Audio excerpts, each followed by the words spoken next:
آپ نوٹ کیجئے، number 1 ethnic cleansing of Palestinians in Israel. Number 2 demolition of the Aska mosques and the Qubbat al-Sakhra. Number 3 امریکہ کو ultimatum, تم اب اپنے ٹانگ درمیان میں مت لڑاؤ، اور اس کے لیے دھمکی، اگر تم نے ہمارے معاملے میں رکاوٹ ڈالی تمہاری اینٹ سے اینٹ بجا دیں گے. نیتن یاہو نے یہ کہا تھا میں واشنگٹن میں آگ لگا دوں گا. یہ انہوں نے امریکہ میں عظیم ترین دہشت گردی کر کے امریکہ کی ایڈمنسٹریشن کو، انتظامیہ کو یہ دھمکی دے دی ہے کہ باز آ جاؤ.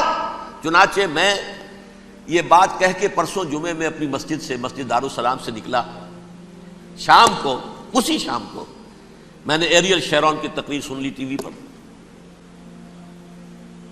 It is not acceptable. Don't appease the Arabs at our expense. We are not going to become Czechoslovakia. We have to depend on ourselves only and rely on ourselves only. کیا مطلب ہے اس کا؟ کس کو سنا رہا ہے؟ امریکہ بہادر، ہم تمہارے محتاج نہیں ہیں، ہم تمہارے ٹکڑے اڑا دیں گے، تیسرے کر دیں گے تمہارے، تم بیچ میں آؤ تو صحیح. ہم اور دیکھ لو، ایک نشانی ہم تمہیں دکھا دیتے ہیں. مجھے 100% یقین ہے یہ پورا ہسٹوریکل پروسیس، اور جس جگہ یہ پہنچ گیا ہے، جس کریٹیکل پوائنٹ تک یہ پہنچ چکا ہے، یہ جو بھی حملہ ہوا ہے ورلڈ ٹریڈ سینٹر پر اور پینٹاگون پر، یہ اسرائیل کا کام ہے. اسرائیل سے کم تر کسی ادارے کے لیے ممکن ہی نہیں، اس لیے کہ اسرائیل کے ایجنٹ امریکہ کے پورے نظام کے اندر جو ہے گھسے ہوئے موجود ہیں، ہر جگہ موجود ہیں. جیسے سرطان کا پھوڑا ہوتا ہے پورے جسم میں، وہ اپنی جڑیں جما لیتا ہے، ایسا ہے. پوری ایڈمنسٹریشن، پوری اکانومی، تمام ذرائع ابلاغ، پرنٹڈ میٹر ہو یا یہ کہ الیکٹرانک میڈیا، سب ان کے قبضے میں. ڈیفنس کا سارا معاملہ ان کے قبضے میں ہے. کوئی اور طاقت یہ کر ہی نہیں سکتی. امریکہ، اس کے سیکیورٹی کے معاملات تہ در تہ، دائرہ اندر دائرہ، اس دائرے تک 100 میل تک کوئی جہاز آ جائے گا اگر کہیں جو کہ ان آئیڈینٹیفائی ہو تو یہ ہو جائے گا، اس سے آگے آگے تو یہ ہو جائے گا، اس سے آگے، اور وہ آ رہا ہے، چلا آ رہا ہے. پینٹاگون پر آ گیا ہے اور 1 گھنٹے بعد آیا ہے.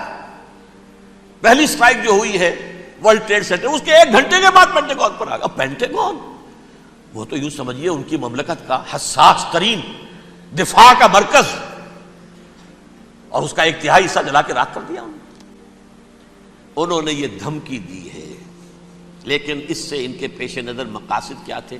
3. اس دہشت گردی کے 3 مقاصد. فوراً اس کا رخ موڑ دینا اسامہ اور اس کی القاعدہ کی طرف. امریکہ غصے میں لال بھبوکا ہو کر فوراً اقدام کرے، اور ایک طرف تو اسامہ اور ان کے ساتھ طالبان کا ٹنٹا مکا دے، اور دوسری طرف چونکہ پاکستان الائی ہے اور پاکستان کے عوام جو ہیں وہ طالبان کے ہمدرد ہیں، وہ اگر اٹھے تو ان کا بھی بیڑا گرک کرے. ایک تیر سے 2 شکار تو ادھر ہو جائیں، جو مستقبل میں انہیں خطرہ ہے. 1967 کی جنگ کے بعد جبکہ انہوں نے فتح کا جشن منایا تھا یہودیوں نے، تو انہوں نے پیرس میں جو ایک جشن منایا ہے، وہاں بن گوریون کی تقریر یہ تھی، ہمیں کسی عرب ملک سے کوئی خطرہ نہیں، کوئی اندیشہ نہیں، ہمیں اندیشہ اگر ہے تو صرف پاکستان سے. یہ ہے وہ بات جو میں نے کہی تھی. نکتہ کیا ہے؟ یہ سائملٹینیسلی کیوں وجود میں آئے ہیں یہ 2 ملک؟ مشیت ایس ڈی میں پاکستان کا رول یہ ہے.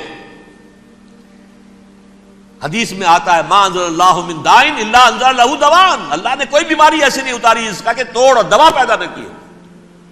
اسرائیل کا توڑ پہلے پیدا کیا. جیسے بچے کی ولادت بعد میں ہوتی ہے، ماں کی چھاتیوں میں دودھ پہلے پیدا ہو جاتا ہے. یہ اللہ کی فطرت ہے، اللہ کا طریقہ ہے. خطرہ انہیں ہے تو ہم سے ہے، اگر کوئی خطر مجھ کو تو اس امت سے ہے. اس کی خاکستر میں ہے اب تک شرار آرزو. یہاں کے عوام، حکومت تو ٹھیک ہے ہماری جیب میں آ گئی، عوام کے اندر ہے، یہ بھڑک سکتی ہے چنگاری. یہی وجہ ہے بار بار ان کا کہ ہم زیادہ دباؤ نہیں ڈالنا چاہتے پاکستان پر. ہمارا بہت بڑا الہی ہے, ہم بہت پیسے بھی دے دیں گے, یہ بھی کر دیں گے, وہ بھی کر دیں گے, لیکن ہم زیادہ دباؤ نہیں ڈالنا چاہتے, ڈی اسٹیبلائز نہ ہو جائے, یہاں کے عوام کہیں کھڑے نہ ہو جائے. لہذا حملہ یہاں سے نہیں, وہ ازبکستان سے کرانے کی باتیں ہو رہی ہیں. اندر خانے پوری سپورٹ ہے, لیکن یہ کم سے کم ظاہر نہیں ہونے دیں گے کہ کیا کچھ ہو رہا ہے, تاکہ یہاں کے عوام کے اندر وہ چنگاری جو ہے اس بارود کے اندر پڑ گئی تو یہ شاید ڈی اسٹیبلائز ہو جائے. لیکن ڈی اسٹیبلائز ہونے میں جہاں اس کا خطرہ ہے کہ پرویز مشرف کی حکومت ختم ہو جائے, وہاں اس کا بھی خطرہ ہے کہ پاکستان ختم ہو جائے. ڈی اسٹیبلائز ہونے کا مطلب کیا ہے؟ بھارت کو واک اوور دے سکتے, جاؤ اب گھس جاؤ, تم پولیس ایکشن کرو, جہاں اب امن نہیں رہا ہے ہم امن قائم کرنے آ جائیں, یا یونائٹڈ نیشنز کی فوجیں KFOR آ جائے یہاں پر امن قائم کرنے کے لیے, اور ہماری جو ایٹمی صلاحیت ہے وہ تو ویسے ہی برباد ہو جائے. ایک چیز تو ان کے پیش نظر یہ تھی, اس میں تو اللہ تعالیٰ نے کچھ تھوڑی سی عافیت پیدا کر دی ہے. ان کا خیال تھا کہ غصے میں آگ ببوکا ہو کر امریکہ جو ہے بھوکے شیر کی طرح ٹوٹ پڑے گا بس, لیکن وہاں وہ اپنے باپ کی طرح کولیشن بنانے کی فکر ہو گئی اسے. کولیشن بنتے بنتے تو وقت لگتا ہے, بستی بسنا کھیل نہیں, بستے بستے بستی ہے. دل کا اجڑنا سہل صحیح, بسنا سہل نہیں ظالم, بستی بسنا کھیل نہیں, بستے بستے بستی. کولیشن بناتے بناتے نیٹو بھی پھدکنے لگا تھا کہ ہمارے پاس انہوں نے کچھ ثبوت دیے ہی نہیں ابھی تک. کوئی کسی نے کچھ اور کہا, سعودی عرب نے بھی کہہ دیا ہمارے اڈوں سے آپ جہاز اڑا کر حملہ نہیں کریں گے وغیرہ وغیرہ. اس چکر میں ایک تو وقت نکل گیا, اور دوسرے فوراً ہی ان پر آیا ہو گیا یہ تو ہمارے ساتھ کیا ہی اسرائیل نے ہے.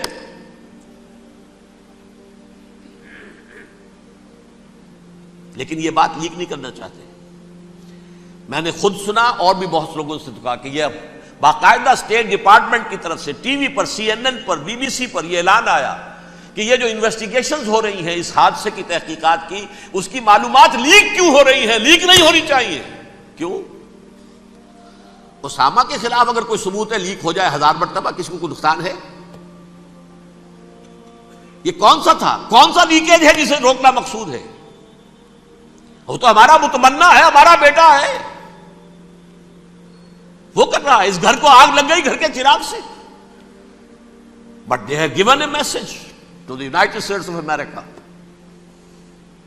ہمارے راستے میں اب مت آنا, ہم پر دباؤ نہ ڈالنا. Don't appease the Arabs at our expense. یہ الفاظ ہیں شیرون کے. ان کی خوشامد, ان کو خوش کرنا, ان کو پسند کرنا, ان کو راضی کرنا ہماری کوشش پر. اگر آپ نے ابھی تک ہمارا چینل سبسکرائب نہیں کیا تو ابھی سبسکرائب کریں اور بیل آئیکن کو کلک کر کے